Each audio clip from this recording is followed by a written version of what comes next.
अस्सलामुअलैकुम मालेम की थाकता लेरिबा इचिलिनो पांगन सिंगदा मरु ओइबा अखोगी मेसेज अमा खक्तंग अखोई थमजगे अखोई ngasi असम की कसार डिस्ट्रिक्ट की मनु चंददा लेबा पैलापुल हाइबा सिगी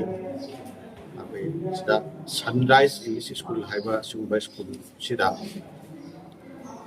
असम दा लेरिबा अखोई पांगन की सिविल सोसाइटी ऑर्गेनाइजेशन पुनमक की ओइबा मिहुतसिंग अखोई एकाडमिशियन सिंग इंटेलेक्चुअल सिंग अखोई ओलेमा सिंग अदुगा माइगोई की ग्रुप सिंग अदुगा बरुवे नुपी सिंग यावरगा मालेम की थाकता लेरिबा इंटरनेशनल पांगन यूनिटी की अदुगा रिप्रेजेंटेटिव सिंगा अखोई पुनबा मिफम अमखा सिसे पांथोखी हाइरिबा मिफम सिदा यामना कुपना खन्ना नैनरबा मतुंगदा अखोई इंटरनेशनल पांगल कन्वेंशन अखोई मथंग मथंग चथरकवा अहुमलक सुबा फावबा पांथोखरबा हंदक 24 सिगी डिसेंबर थादा पांथोखनबा हाना वारेप लौखरबा हाना लेपनखिबा मतम शेड्यूल दो काइदना हाइबदि 2024 सिमकी डिसेंबर की तांग 22 कुलुमदोइदा पांथोखनबा कसारसिदा पांथोखनबा वारेप लौरे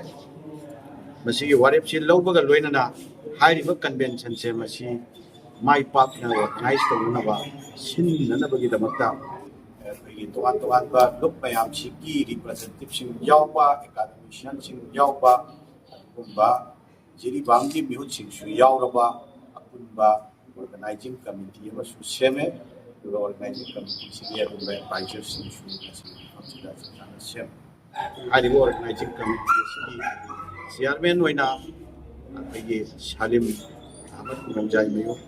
आपको खले वाइस चेयरमैन होइना जामिर अहमद अदुगा अब्दुल खान बयानीबु वाइस चेयरमैन होइना खले जनरल सेक्रेटरी होइना आजाद हुसैन चौधरी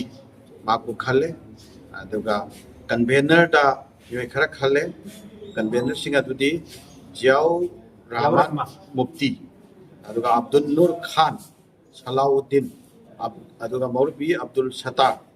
अदुगा परवेज मजुमदार अदुगा संगीता बेगम जुबेदा बेगम राजिया सुल्ताना